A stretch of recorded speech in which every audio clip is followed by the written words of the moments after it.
আসসালামু আলাইকুম রাহমাতুল্লাহ। সুপ্রিয় শিক্ষার্থী বন্ধুরা, ভার্চুয়াল টিচিং একাডেমির স্পোকেন ইংলিশ ফর বিগিনার্স এই কোর্সের ফার্স্ট ক্লাসে তোমাদের সবাইকে স্বাগতম। তো বন্ধুরা, তোমরা যারা ইংলিশে একেবারেই দুর্বল বাট স্পিকিং করতে চাও, অর্থাৎ ইংলিশে কথা বলতে চাও, এই কোর্সটি মূলত আমি তাদের জন্যই শুরু করেছি। তো তোমরা যদি এই কোর্সের প্রত্যেকটা ক্লাস শুরু থেকে শেষ পর্যন্ত মনোযোগ সহকারে দেখো এবং সেই অনুযায়ী প্র্যাকটিস করো, সো ইনশাআল্লাহ তোমরাও একদিন ইংলিশে মোটামুটি স্পিকিং করতে পারবা। তাছাড়া এই ক্লাসগুলোর আরেকটি গুরুত্বপূর্ণ বৈশিষ্ট্য হচ্ছে যে এই ক্লাসগুলোতে আমি নির্দিষ্ট কিছু স্ট্রাকচার বা গঠন প্রণালী মেনটেন করে কিভাবে সেন্টেন্স তৈরি করা যায় সেগুলো ডিটেলস আলোচনা করেছি। তো তোমরা যদি ওই স্ট্রাকচারগুলো আয়ত্ত করতে পারো তাহলে তোমাদের ফ্রি হ্যান্ড রাইটিংও অনেকটা উপকার হবে ইনশাআল্লাহ। তো চলো বন্ধুরা, তাহলে এই ক্লাসটি শুরু করা যাক। তো বন্ধুরা দেখো, যেহেতু আজকে আমাদের ফার্স্ট ক্লাস, প্রথম ক্লাস, সেহেতু আমরা এম ইজ আর এই তিনটা বিভাগ দিয়ে কিভাবে সেন্টেন্স তৈরি করা যায় সেটা আমরা দেখব। তো বন্ধুরা দেখো, যে সাবজেক্ট বা কর্তা, ঠিক আছে, সাবজেক্টের বাংলা হচ্ছে কি? কর্তা। তো সাবজেক্ট বা কর্তা নিজেই বর্তমানে কোনো কিছু হয়, অর্থাৎ সাবজেক্ট নিজেই বর্তমানে কোনো কিছু হয়, এরূপ যদি বোঝায় তাহলে আমরা এই স্ট্রাকচার ফলো করে সেন্টেন্স তৈরি করবো। অর্থাৎ প্রথমে কি লিখবো? সাবজেক্ট লিখবো, তারপর এম ইজ আর, এই তিনটার মধ্যে যে কোনো একটা লিখবো, তারপর যা হয়। এখানে একটা কথা দেখো বন্ধুরা, যে সাবজেক্ট নিজেই বর্তমানে কোনো কিছু হয়। যেমন মনে করো যে আমি একজন শিক্ষক, তাহলে এখানে সাবজেক্ট হচ্ছে আমি, আর আমি কি? শিক্ষক। তাহলে আমি কিন্তু নিজেই শিক্ষক। তারপর সে একজন ছাত্র, ঠিক আছে, তাহলে এখানে সাবজেক্ট হচ্ছে সে এবং সে হচ্ছে কি? ছাত্র। তাহলে সে কিন্তু নিজেই ছাত্র। তো বন্ধুরা, এই টাইপের যে সেন্টেন্সগুলো আছে এই সেন্টেন্সগুলো আমরা এই স্ট্রাকচার ফলো করে তৈরি করব। তো বন্ধুরা, এখানে কিন্তু একটা বিষয় হচ্ছে যে এম ইজ আর, তাহলে তিনটার মধ্যে আমরা কোনটা কখন ইউজ করব, ঠিক আছে, এটা কিন্তু একটা গুরুত্বপূর্ণ বিষয়। সো এখন আমরা দেখব যে এম ইজ আর মানে কোনটা কখন ইউজ করব, আমরা সেটা দেখব। তো দেখো, এম ইজ আর এর ব্যবহার, ঠিক আছে, অর্থাৎ কি এম ইজ আর এর ব্যবহার বলতে কি আমরা কখন এম, কখন ইজ এবং কখন আর ব্যবহার করব, এটা কিন্তু খুব গুরুত্বপূর্ণ বিষয়। তো দেখো, যে কোনো সেন্টেন্সের সাবজেক্ট যদি আই হয়, কোনো সেন্টেন্সের সাবজেক্ট যদি আই হয় তাহলে আমরা সেখানে কি ইউজ করব? এম ইউজ করব, ঠিক আছে। তার মানে কি, যে আই এর এম হচ্ছে কি? আই এর জন্য পার্মানেন্ট, বা আই হচ্ছে এম এর জন্য পার্মানেন্ট, মানে ঠিক আছে, যে আই সাবজেক্ট হলেই আমরা এম ইউজ করব, ঠিক আছে।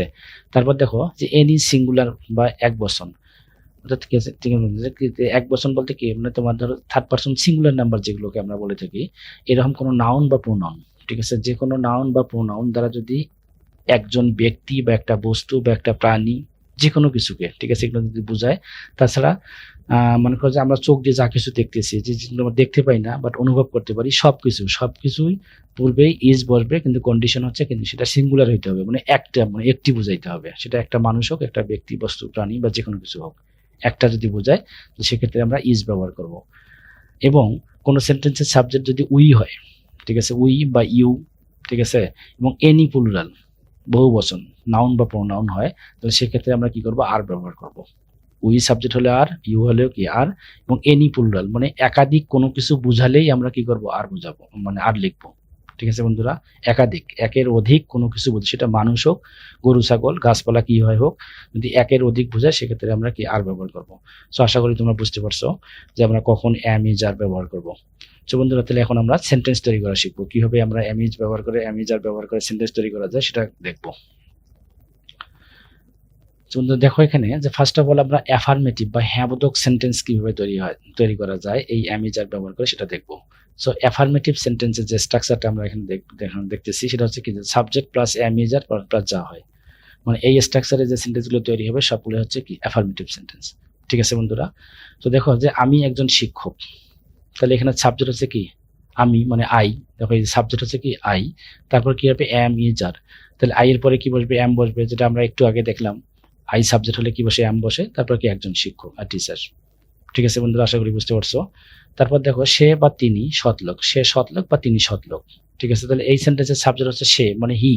তাহলে হি দ্বারা কি দেখো, এখানে থার্ড পার্সন, এটা ঠিক আছে, সিঙ্গুলার এবং একজনকে বোঝাচ্ছে, যার কারণে কি দেখো আমি কি লিখছি এখানে? এম ইজ এর মধ্যে এখানে কি ইজ লেখা হয়েছে, ঠিক আছে। তারপর সৎলোক, অনেস্ট পার্সন, বুঝা গেছে। তারপর নেক্সট যে সেন্টেন্সটা আছে দেখো এখানে, গল্পটি খুব মজার। তাহলে এখানে সাবজেক্ট হচ্ছে কি? গল্পটি, মানে দ্য স্টোরি, ঠিক আছে। দ্য স্টোরি, গল্পটি মানে একটা গল্পকে বোঝাচ্ছে, যার কারণে এম ইজ আর এর মধ্যে কি করা হয়েছে? এখানে ইজ ব্যবহার করা হয়েছে। তারপর খুবের ইংলিশ হচ্ছে ভেরি, মজাদার হচ্ছে interesting. The story is very interesting, গল্পটি খুব মজাদার বা মজার, ঠিক আছে বন্ধুরা, ঠিক একইভাবে আমরা কি দেখো এখানে যে নেক্সট যে সেন্টেন্স তারা ভালো ছাত্র, তাহলে এখানে তারা বলতে দে, তাহলে দেখো এখানে দে মানে তারা মানে কিন্তু একজন না একাধিক ব্যক্তিকে বোঝাচ্ছে, যার কারণে আমি এখানে কি আর ইউজ করেছি। ঠিক আছে, দে আর গুড স্টুডেন্ট, তারা ভালো ছাত্র। তারপর তুমি একটা পাগল, তাহলে ইউ সাবজেক্ট হলে কি হবে, আর হবে, যেটা আমরা একটু আগে দেখলাম। তাহলে ইউ আর আ ম্যাড, তুমি একটা পাগল। সো বন্ধুরা আশা করি বুঝতে পারছো।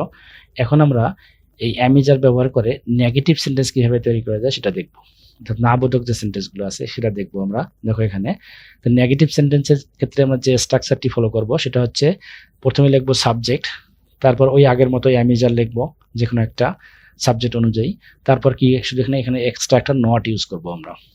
ঠিক আছে, তারপর যা নয়, যেমন ধরো আমি শিক্ষক না বা আমি শিক্ষক নই। ঠিক আছে, তাহলে এটা তো নেগেটিভ সেন্টেন্স। দেখো তাহলে প্রথমে কি লিখবো, আমি সাবজেক্ট, সেই যে সাবজেক্ট আছে তারপর সাবজেক্ট হচ্ছে আই, তারপরে অ্যামিজারের মধ্যে কি লিখছি, আমি এম লিখছি, কারণ আই সাবজেক্ট হলে কি বসে, এম বসে। তারপরে কি আছে, এই যে নট, দেখো আই মানে সাবজেক্ট, অ্যামিজারের মধ্যে কি এম, তারপর হচ্ছে নট, তারপর হচ্ছে কি যা নয়, কি নয়, শিক্ষক নই, তাহলে আ টিচার। ঠিক আছে, I am not a teacher. তারপর তিনি সৎলোক না বা তিনি সৎলোক নয় বা সৎলোক নন। ঠিক আছে, তাহলে এখানে সাবজেক্ট হচ্ছে তিনি মানে হি।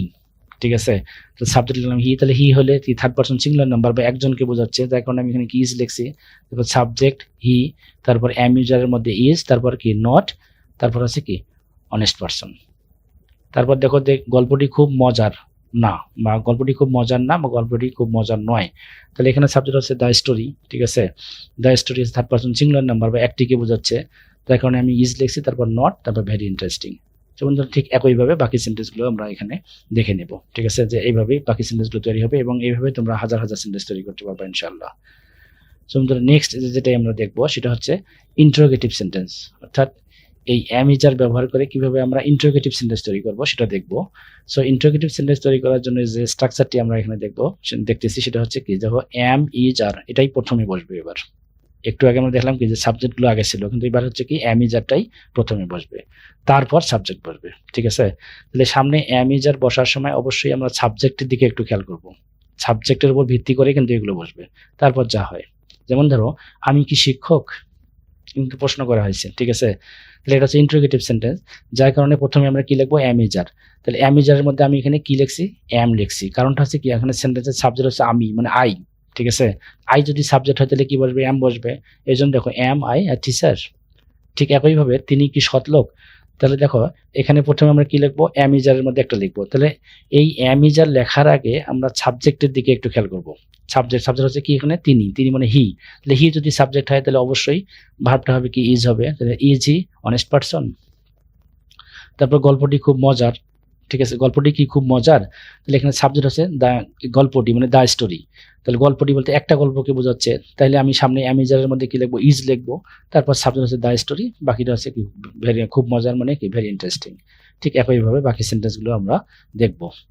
তো বন্ধুরা এখন আমরা যে সেন্টেন্সটি দেখবো সেটা হচ্ছে ইন্টারোগেটিভ নেগেটিভ। ঠিক আছে, বা নেগেটিভ ইন্টারোগেটিভ যেটাই আমরা বলি না কেন, যে প্রশ্নবোধক প্লাস নাবোধক বা নাবোধক প্লাস প্রশ্নবোধক। ঠিক আছে, সো বন্ধুরা এগুলো আমরা কি এই অ্যামিজার ব্যবহার করেই করব। সো এই নেগেটিভ ইন্টারোগেটিভ সেন্টেন্স তৈরি করার জন্য আমরা যে স্ট্রাকচারটি ফলো করব সেটি হচ্ছে কি, প্রথমে লিখবো অ্যামিজার। ঠিক আছে, অ্যামিজারের পরে কি লিখবো, নট, তারপর সাবজেক্ট, তারপর যা হয় বা যা নয়। ঠিক আছে বন্ধুরা, তাহলে প্রথমেই লিখবো অ্যামিজার, এর মধ্যে যে কোনো একটা, সেটা কিসের উপর ভিত্তি করে, এই সাবজেক্টের উপর ভিত্তি করে। ঠিক আছে, যেমন আমি কি শিক্ষক না, দেখো কি আছে না আছে, যার কারণে এটাকে কি বলা হয়েছে, প্রশ্নবোধক নাবোধক বলা হয়েছে। ঠিক আছে, বা নই। তাহলে প্রথমে আমি কি লিখবো, অ্যামিজার।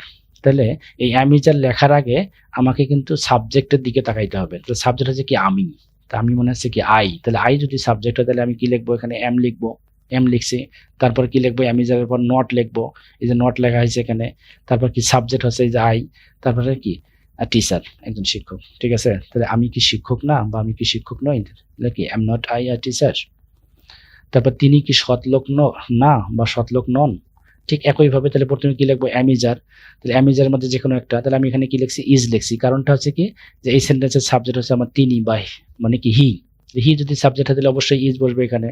তারপর কি হবে, নট, এই যে নট, তারপর সাবজেক্ট হচ্ছে কি তিনি মানে হি, তারপরে is he, is not he honest person. তারপর গল্পটি কি খুব মজার না, ঠিক আছে? ঠিক একইভাবে দেখো এখানে গল্পটি মানে দ্য স্টোরি, তাহলে এখানে সামনে am is এর মধ্যে কি ইজ ব্যবহার করছি আমি, তারপর হচ্ছে কি নট, তারপর এই যে সাবজেক্ট, তারপর বাকি অংশটা লিখে দিচ্ছি। ঠিক আছে বন্ধুরা, ঠিক একইভাবে বাকি সেন্টেন্সগুলো আমরা তৈরি করব। তো বন্ধুরা এখানে আমরা 4টা স্ট্রাকচার, ঠিক আছে, affirmative, negative, interrogative, interrogative, negative, এই 4টা স্ট্রাকচার আমরা এখানে দেখলাম। ঠিক আছে, এই 4টা স্ট্রাকচার ব্যবহার করেই কিন্তু আমরা am is are দিয়ে সেন্টেন্স তৈরি করলাম। সো বন্ধুরা ঠিক এইভাবে তোমরা কি করবা, নতুন নতুন সেন্টেন্স তৈরি করবা, করে সেগুলো প্র্যাকটিস করবা।